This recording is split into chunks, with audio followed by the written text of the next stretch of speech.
예수님께서 이제 이 가브나움에서 이렇게 말씀을 전하시고 특히 이제 가브나움에서 이 해변에서 비유를 전하신 후에 가브나움을 떠났다라고 이제 말씀을 합니다.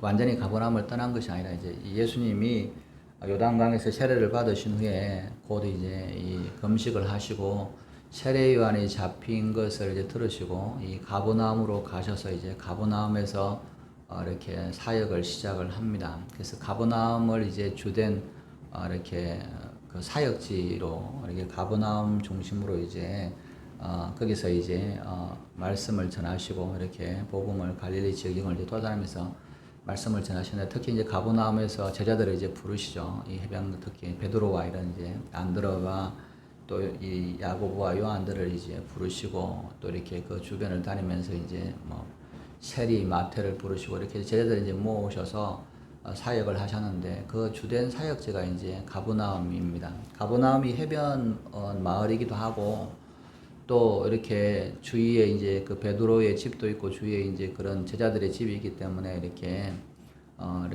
제자들을 모으기도 쉬웠고 또 배로 이렇게 갈릴리 지역을 이제 육로로 가면 사실은 좀 멀지만 배를 타고 움직이면 먼 데까지 이제 갈릴리 호수 주변의 이 마을들을 이제 전할 수 있었기 때문에 가브나움을 이렇게 사역지로 삼고 이제 말씀을 전하셨습니다. 그리고 이제 13장에 이제 오늘 말씀처럼 이 예수님이 해변에서 사람들이 모여왔을 때 이제 천국에 대한 비유를 비유를 주셨죠. 그리고 나서 이제 이것을 마치시고 나서 집으로 잠시 들렀다가 이제 고향으로 가셨다라고 이제 말씀합니다. 고향이란 말은 나사렛을 이제 말씀을 하시는 거죠. 물론 예수님이 베들레헴에서 태어났지만 그리고 나서 곧바로 이제 애굽으로 내려갔다가 다시 이제 와서 나사렛에서 이제 사신 것이죠.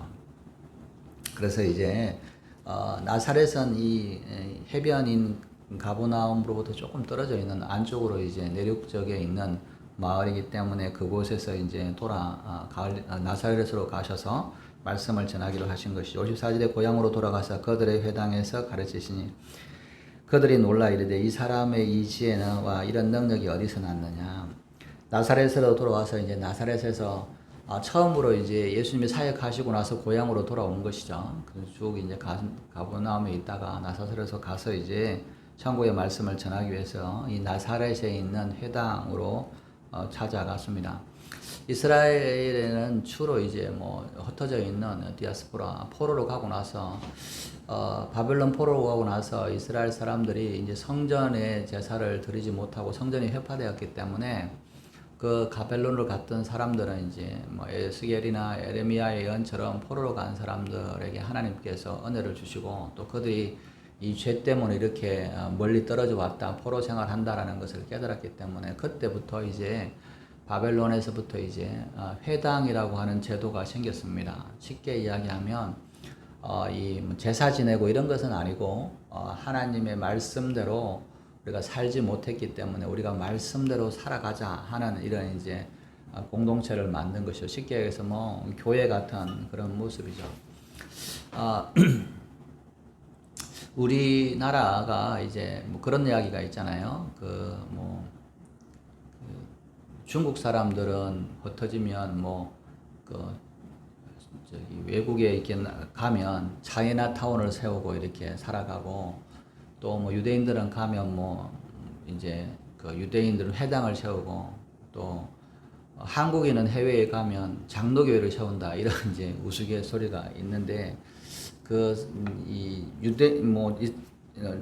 중국 사람들은 그 차이나타운에서 모여서 이렇게 자기들끼리 거리하고 이렇게 문화를 가잖아요. 근데 한국 사람들은 흩어지면 갈 데가 없으니까 예수 믿든지 안 믿든지 외국에 가면 거의 다 이제 교회를 찾아가는 것이죠. 그래서 미국에 있는 이민을 가거나 외국에 가면 대부분 이제 교회를 중심으로 교회에 이제 사람들이 모이는 거죠. 그래서 장로교를 이제 많이 하니까 우리나라 같으면 장로교가 이제 많이 세워져 있다. 한국인들은 외국에 나가면 장로교를 세운다 이렇게 이야기하는데 사실 장로교는 이렇게 다른 침례교나 또는 오순절보다 이렇게 전 세계적으로 보면 큰 규모는 아닌 교단이에요. 교단이 크지는 않죠.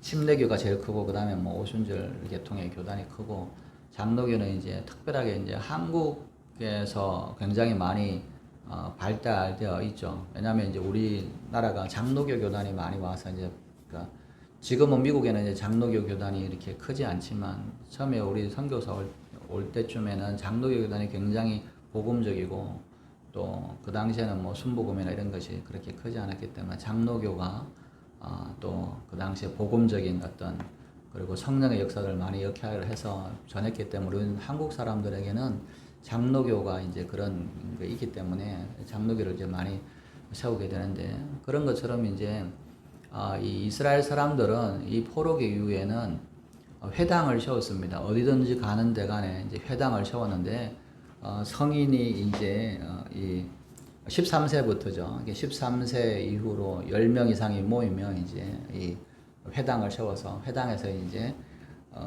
성경을 공부하고 성경을 읽고 모이는 장소가 이제 된 것이죠. 그래서 이 포로에서 돌아오고 나서 이제 이스라엘 백성들이 이 70년의 포로 생활을 끝나고 나서 이제 이스라엘에 돌아왔을 때 성전에서 있었고 성전을 세워서 제사를 드리지만 사실은 기본적인 모든 생활은 이제 회당 중심으로 이제 움직였던 것이죠. 쉽게 해서 요즘 우리식으로라면 뭐냐면 교회 같은 역할을 한 거예요. 성전은 이제 매일 가서 매주 갈 수 있는 곳이 아니잖아요. 거리도 떨어져 있고 이스라엘이 하나밖에 없기 때문에 매주 사실은 가기가 쉽지 않습니다.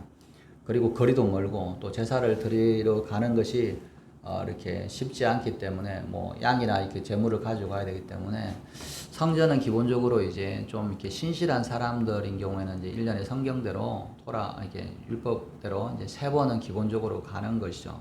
유월절과 이제 오순절 이제 이 초막절 이렇게 3부분을 기본적으로 가고 나머지는 이제 대부분 이 회당을 중심으로 회당에서 이제 성경을 읽고 회당에서 이제 가르치고 또 이제 이런 중심으로 되어 있는 것이죠. 그래서 예수님께서 이제 근데 이 회당이라고 하는 것이 어떻게 보면 이 복음이 전해지는데 가장 좋은 장소인 거죠. 계속 그대로 이제 성경을 읽고 왔던 사람들이기 때문에 성경에 대한 것들이 궁금하니까 이 회당은 이제 뭐 좀 유명한 납비들이나 이런 사람도 오면 항상 초청해가지고 이렇게 이제 말씀을 전하고 배우게 하는데 예수님이 이제 이렇게 사역을 하시고 가버나움에서 워낙 이제 복음을 전하시고 이제 했기 때문에 그 고향 땅으로 가서 나사렛에 있는 회당에서 이제 사람들이 모이니까 회당에서 이제 말씀을 전했습니다. 하나님의 말씀, 특히 이제 천국에 대한 말씀을 이제 전한 거죠. 천국에 대한 말씀을 전했을 때 그들이 놀라 이르되 이게 이제 나사렛 사람들이 놀랐다라고 이야기하는 겁니다. 정말 들어보지 못한 정말 이렇게 지금 여러분 뭐 13장에 있는 천국에 대한 비유 같은 경우도 정말 이 기존에 있던 사람들이 해석하지 못하는 천국이 어떤지에 대해서 잘 모르는데 예수님은 정말 권위가 있고 천국이 이런 거야 라고 보여주신 거란 말이에요. 사실 유대인들이 예수님 당시에 대부분에 대해서 천국에 대한 개념들이 잘 없었던 것이죠. 잘 몰랐던 거예요. 천국이 있다라고 하는 것을 이제 이렇게 막연하게 알고 천국이 어떤 거냐에 대한 것들을 잘 모르는 거죠. 그렇다고 해서 뭐 어떤 사람들처럼 이제 우리나라도 뭐 그런 사람들 천국은 유대 문화에서는 없다 이렇게 하는데 그렇지는 않고 우리가 욥기에 보면 하나님의 보좌가 계신 곳이 있고 또 하나님께서 직접 통치하시는 하늘의 천국이 있는 거죠. 물리적으로 있는 것이고 그리고 이제 그렇지만 이 천국에 대해서 사람들이 잘 알지 못해서 유대인들 중에서도 이렇게 나눠져 있어요.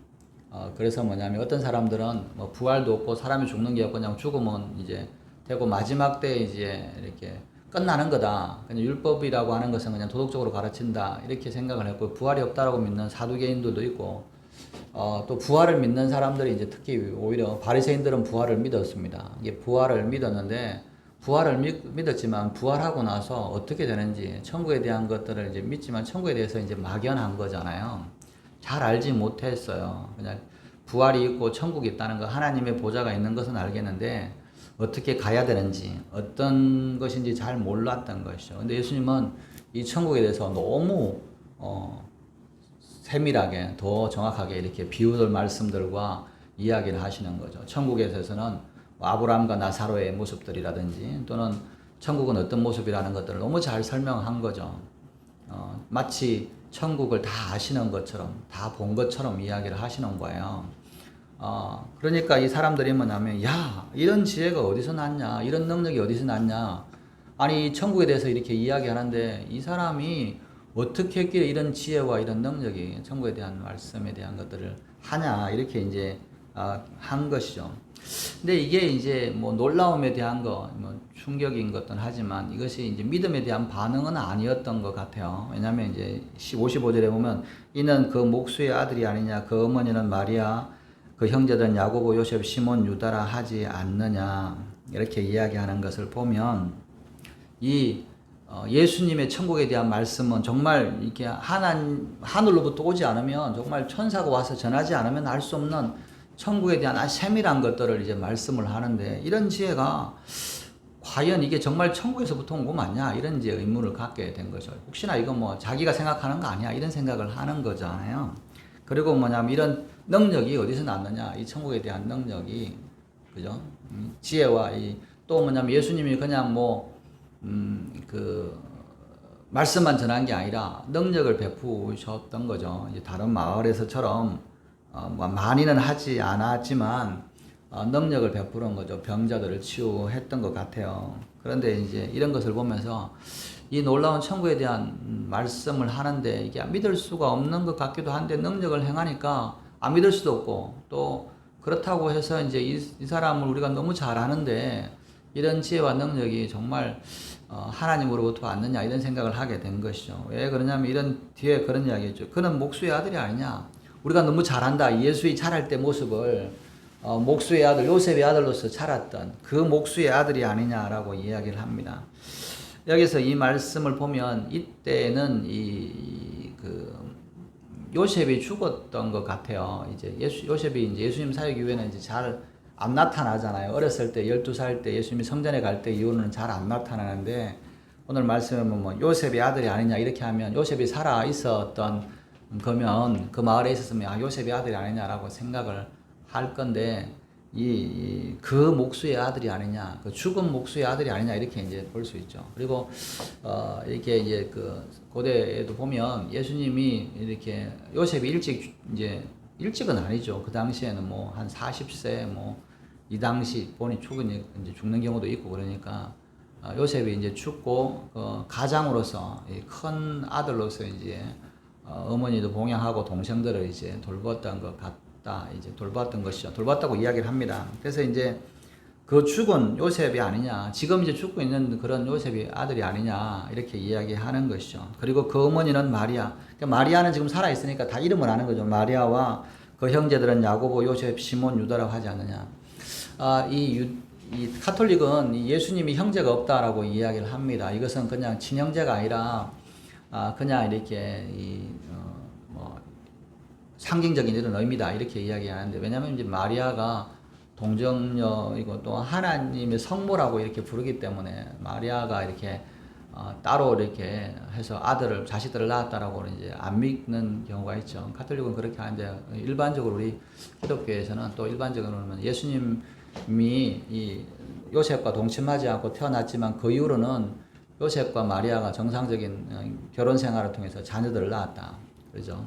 그렇게 보면 이제 요셉과 마리아 사이의 자녀들이 남자는 4명이죠. 야고보, 요셉, 시몬, 유다. 우리가 이제 이런 걸 어떻게 또 아냐면 성경에 보면 야고보서를 준 야고보와 유다서를 기록한 유다가 예수님의 형제라고 이렇게 나와 있어요. 그리고 그들은 이제 처음에는 예수님을 믿지 않았지만 예수님이 부활하시고 나서는 예수님을 만나고 나서는 그들이 회심하고 이제 초대교회의 어떤 사도로서 역할을 하게 된 것이죠. 그래서 예수님의 형제는 남자 형제가 동생들이 4명이 있어요. 야고보와 요셉과 시몬과 유다라 이렇게 이제 하는 것이죠. 이 중에서 이제 야고보와 유다는 우리가 잘 아는 이 초대교회 지도자로서 사도로서 역할을 하게 되고 요셉과 시몬은 이제 특별하게 이렇게 이 기록이 잘 안 나오는데 어찌됐든 형제들 4명, 남동생들이 4명 있었고 또 여동생들도 있었다는 겁니다. 여기 보면 이제 이 5절에 보면 그 누이들은 이렇게 얘기해요. 누이들은이라고 하면 단수는 아닌 것이죠. 그래서 최소한 동생이 6명 이상은 있었다. 이렇게 이제 볼 수 있는 것이죠. 여러분이 뭐 부모가 없이 혼자서 6명의 자녀를 키우는 게 사실은 이 동생 6명을 키우는 게 쉽지 않잖아요. 그런데 이 예수님은 요셉도 그러고 이 마리아도 그러고 이렇게 거룩한 또 이렇게 정말 이렇게 신실한 사람이었기 때문에 그렇게 보면 이 형제들이 많은 게 이상한 게 아니죠. 지금도 유대인들 중에 이제 좀 이렇게 그 세속적인 유대인들 말고 좀 보수적인 유대인들은 보통 이제 자녀들을 10명, 12명 이렇게 놓습니다. 제가 이제 얼마 전에 이렇게 뉴스에 보니까 어떤 버스 정류장에서 테러가 일어나고 40대 가장이 죽었어요. 43세. 그래서 보니까 그 자녀가 12명인 거예요. 그래서 아니 왜 이렇게 했지? 이 유대인들이 일찍 결혼하고 전통적인 유대인들이 일찍 결혼하고 그리고 자녀를 놓는 거를 굉장히 많이 놓습니다. 그리고 그냥 이렇게 세속적인 유대인들 말고는 또 경건하게 하려고 하는 사람들은 자녀들을 많이 낳는 것이 축복이라고 말씀으로 생각했기 때문에 자녀들이 많이 놔요. 그러니까 뭐 40대만 되면 뭐 12명 자녀 15명도 놓고 이렇게 하는 거니까 그렇게 보면 요셉과 이 마리아 사이에도 최소한 그 자녀들이 예수님 이후 말고 6명이 더 있었다. 또 어떨 때는 더 있었어도 누이들은 더 있었을 거다. 두 명이 최소한이고 더 있어서 한 뭐 이렇게 많이 있을 거다. 누이들이 있었을 거다. 이렇게 이제 이야기를 하는 것이죠. 그것은 뭐냐면 그 당시에 따르면 근데 이제 이렇게 보면 다 아는 동네에 이제 그 동생들도 다 알고 예수님도 다 알고 그 여자 누이들도 여동생들도 다 우리가 지금 함께 있는데 이들이 이 예수님의 이런 지혜와 천국에 대한 것들과 이 능력은 어디서 났느냐? 갑자기 나타난 거란 말이죠. 불과 몇 달 전에만 해도 그냥 같이 목수를 하던 분이 뭐냐면 요단강에 가서 세례를 받고 갑자기 올라와서 사역을 시작하면서 이렇게 천국에 대해서 그 전까지는 뭐 목수로서 이렇게 특별하게 뭐 다른 말을 하거나 가르친 적이 없이 그냥 있다가 갑자기 뭐냐면 이렇게 하니까 아니 이런 것들이 어떻게 나타나느냐라고 하는 것이죠. 이 사람의 이 모든 것이 어디서 나타나냐? 이 천국에 대한 것과 이 능력을 하긴 하는데 이 사람이 하는 것이 우리와 같이 얼마 전까지만 같이 있고 동생들은 다 알고 어머니도 다 아는데 이 사람이 어떻게 이런 천국에 대한 것과 이런 능력을 행하느냐? 정말 이거는 정말 하나님으로부터 온 거냐 아니면 이렇게 좀 이렇게 자기 생각으로 한 거냐 이런 생각을 이제 하는 것이죠. 57절에 예수를 배척한지라 예수께서 그들에게 말씀하시되 선지자가 자기 고향과 자기 집 외에는 존경을 받지 않음이 없느니라 하시고 그들이 믿지 않음으로 말미암아 거기서 많은 능력을 행하지 아니하시니라. 여기서 이제 이 신기하고 놀라는 것이 이렇게 뭐 믿음으로 가는 쉽게 해서 이제 표적이잖아요. 이 기적을 일어날 때 이게 하나님의 말씀인 것을 믿게 하는 그런 역할로 한 게 아니라 예수님의 능력과 이 지혜가 예수님을 배척하는 것으로 이제 나오게 된 것이죠. 예수님을 배척했다라는 말은 뭐냐면 예수님이 전한 천국과 예수님의 말씀을 이제 믿지 않았다는 거죠. 뭐 천국에 뭐 가본 적이 없고 어떻게 이렇게 천국에 대해서 잘 알고 그렇게 마치 갔다 온 것처럼 이렇게 하냐. 이거는 뭐 지 생각에서 한 거지. 우리가 다 알고 있는데 이 사람이 불과 뭐 몇 달 전까지는 우리와 같이 있고 동생도 있고 엄마도 있고 뭐 다 그런데 갑자기 와가지고 이 천국에 대해서 이렇게 말을 하고 마치 갔다 온 것처럼 안에 너무 생생하게 이야기를 하시는 거잖아요. 천국에 대해서 아버지가 어떠시고 하나님이 어떠시고 어떻게 되고 어떻게 구원받고 어떤 사람이 심판을 받는가에 대해서 너무너무 잘 설명하니까 아마 믿지 못했던 거죠. 안 믿은 거죠. 이게 참 놀라운 것은 하나님의 말씀이 사실이 아니어서 안 믿는 게 아니라 안 믿으려고 하기 때문에 안 믿어진다라고 하는 것을 우리가 여기서 알 수 있습니다.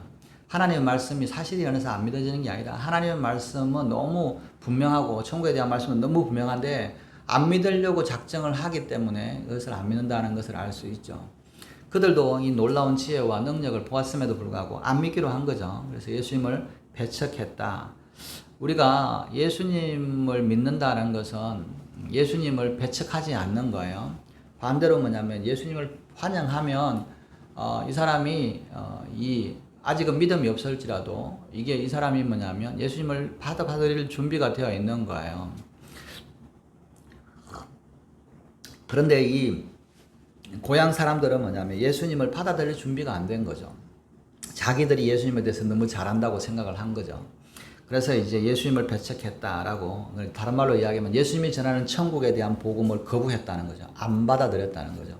야, 이건 천국이 말하는 게 아니라 네가 그냥 상상으로 말하는 거지 진짜는 아니야, 이렇게 받아들인 거죠. 능력 행하는 거 알겠는데 뭐 그런 능력 행한다고 해서 네가 하나님의 사람이라는 거, 하나님으로부터 왔다는 거 인정할 수 없어.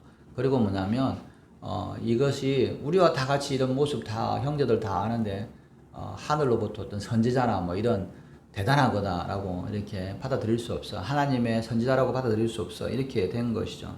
예수님께서 이에 대해서 이렇게 말씀하십니다. 선지자가 자기 고향과 자기 집 외에서는 존경을 받지 않음이 없느니라 하시고, 다른 말로 이야기하면 선지자는 자기 집과 자기 고향에서는 환영을 받지 못한다는 거죠. 이게 무슨 말이냐면 너무 잘 알아요. 어렸을 때 너무 잘 아니까 이 사람을 하나님의 쓰시는 사람이라고 선지자라고 믿기를 거부한 거죠. 안 받아들이려고 하는 거죠. 제가 어렸을 때 이제 아주 어렸을 때 우리 교회에서 이제 임직식을 할 땐 같은데 외부에 이제 목사님이 오셔서 이렇게 예화를 들었던 게 지금도 이제 기억에 남는 거가 있었어요. 그건 뭐냐면 이제 그런 이야기였는데 어떤 교회에 이제 담임 목사가 이렇게 이제 이임식을 하는데 그분의 원로 목사님을 와서 이제 말씀을 이제 전하게 하신 거죠. 어렸을 때부터 이제 아기 때부터 이제 말씀을 하셨던 그 목사님이 이제 와서 이제 새로 이제 목사님 위임해서 이제 말씀을 전해 주십시오 하고 불렀더니 말씀하는데, 그 목사님은 지금 뭐 여기 이제 이 교회를 맡아서 담임으로 하는 목사님은 너무 어렸을 때부터 하니까 기저귀 찰 때부터 똥 쌀 때부터 오줌 쌀 때부터 다 한 거예요. 너무 잘 알죠. 근데 이게 커서 이제 목사가 되어서 이제 이렇게 한 교회를 맡게 됐는데, 그 설교할 때 뭐냐면, 이 목사 어렸을 때 오줌 싸고 똥 싸고 했는데 그러던 게 이렇게 컸다, 이런 식으로 이야기를 했다고 그러는 거예요. 근데 그것은 인간적인 생각이죠.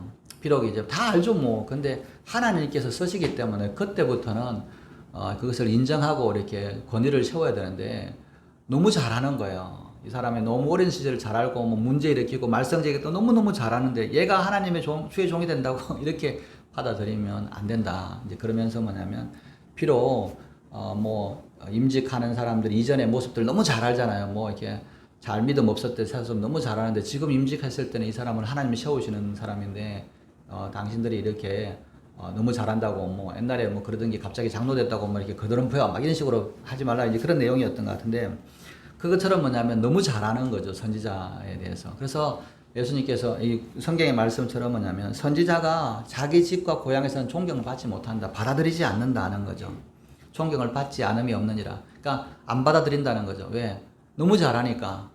그런 그 말씀처럼 이 예수님도 오히려 너무 잘하는 것이, 예수님 어린 시절 너무 잘하던 사람들이 예수님을 거부하고 천국을 거부하게 되는 일들이 일어난다라고 이제 말씀하시면서 이것이 성경의 예언을 성취한 거다. 다른 말로 이야기하면 예수님이 이렇게 고향에서 배척받을 것을 아시고 성경에 미리 뭐냐면 선지자들이 고향에서는 환영받지 못한다라고 이제 말씀을 하셨던 것이죠. 그러면서 뭐냐면 예수님께서 그들의 믿지 않음으로 말미암아 거기서 많은 능력을 행하시야 하느니라. 이 너무 잘한다고 생각하고, 그래서 뭐냐면 이 예수님을 믿지 않았기 때문에 나사렛에서는 뭐예요? 하나님의 능력이 나타나서 그들을 믿게 하지 않게 했다. 더 능력을 행하고 믿게 하는 게 아니라, 우리가 참 놀라운 것은 뭐냐면 있는 사람은 더 받게 되고 없는 사람이 있는 것도 빼앗기게 된다, 이렇게 말씀하시는 것이 뭐냐면, 우리가 내가 안다고 내가 받았다라고 생각하는 순간 하나님의 능력이 나타나지 않습니다. 우리가 성경을 보면 다 같은 이야기 우리가 다 아는 내용이잖아요. 우리가 뭐 성경을 매일 읽고 또 성경 예배도 많이 들고 말씀 들었으니까, 여러분 뭐 성경 말씀 중에 모르는 말씀이 있나요? 잘 없죠. 다 아는 거예요. 그런데 이건 내가 다 알아 하는 순간 하나님이 주시는 은혜가, 능력이 사라진다라고 하는 겁니다. 항상 새롭게, 항상 새로운 것으로 생각을 하는 거죠.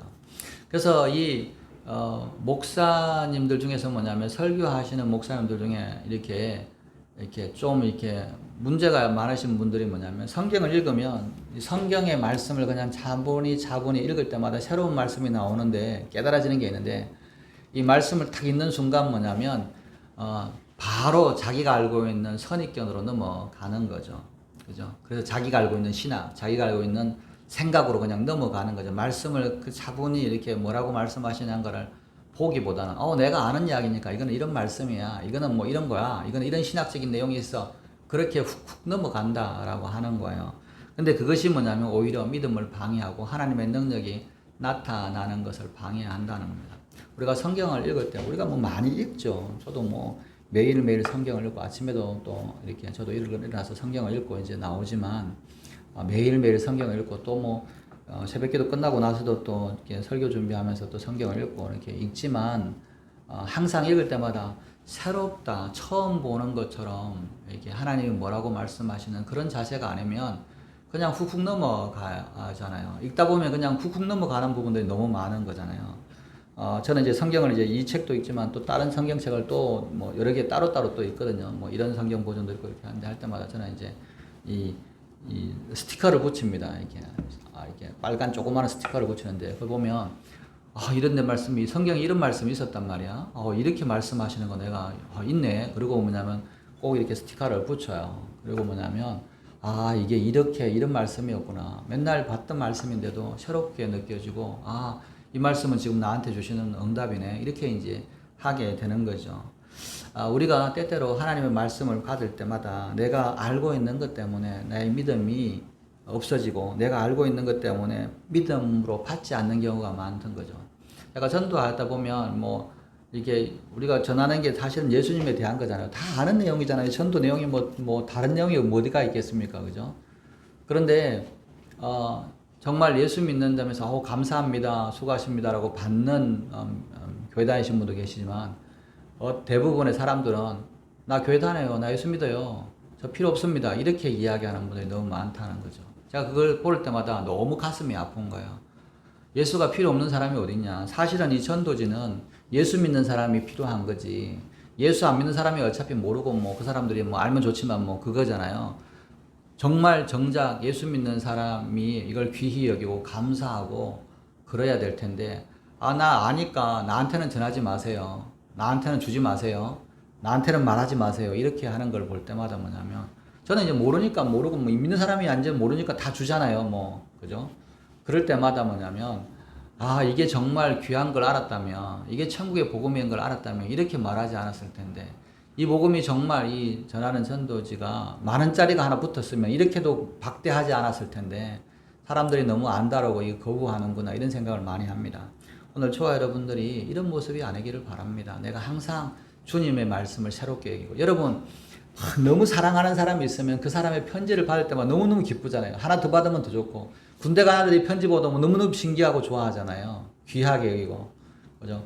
우리 딸이 뭐 이제 1년에 한 번씩 뭐 어버이날이나 이럴 때 보면 이게 편지를 쓸 때 보면 뭐냐면 막 힘들어해요. 쓰기에 무슨 말을 써야 될지 막 고민하고 몇 시간 고민하고 편지를 써서 보면 이게 너무 귀해가지고 제가 이게 책에다 모아놓고 이렇게 편지를 하잖아요. 그죠? 이게 막 자식이 쓴 거니까 너무너무 귀하고 그래서 뭐냐면 이게 너무 감사한 거죠. 좋으니까 사랑하니까 우리가 예수님을 사랑한다면 예수님에 대한 말씀이 누가 하든지 어떤지 같이 항상 사모하는 마음이 있어야 되는 거죠. 그러지 않겠냐는 거죠. 오늘 저와 여러분들도 이 너무 잘한다고 나 안다고 예수님을 배척하지 마시고 오늘도 정말 사랑하는 사람을 새롭게 만난 것처럼 주님을 만나시고 또 주님 앞에 나아갈 때 주님께서 여러분의 삶을 기적으로 능력으로 채우시는 하루가 되시기를 주님의 이름으로 축원합니다. 기도하시겠습니다. 하나님 아버지 우리가 참 예수님을 너무 잘한다고 생각하고 예수님의 말씀을 우리가 흘려보내거나 또 배척하거나 믿음으로 받지 않아서 우리에게 임할 능력이 우리에게 임할 축복이 사라지는 그런 모습들이 있습니까? 우리가 이것들을 깨닫게 하시고 우리를 항상 내려놓게 하시고 주님을 항상 환영하고 영접하는 하루가 되어서 하나님의 능력이 하나님의 축복이 오늘 가운데 함께하는 하루가 되게 하여 주시옵소서. 감사하며 이 모든 말씀을 우리 구주 예수님의 이름으로 기도드렸습니다. 아멘. 주기도문 하시겠습니다. 하늘에 계신 우리의 아버지여 이름이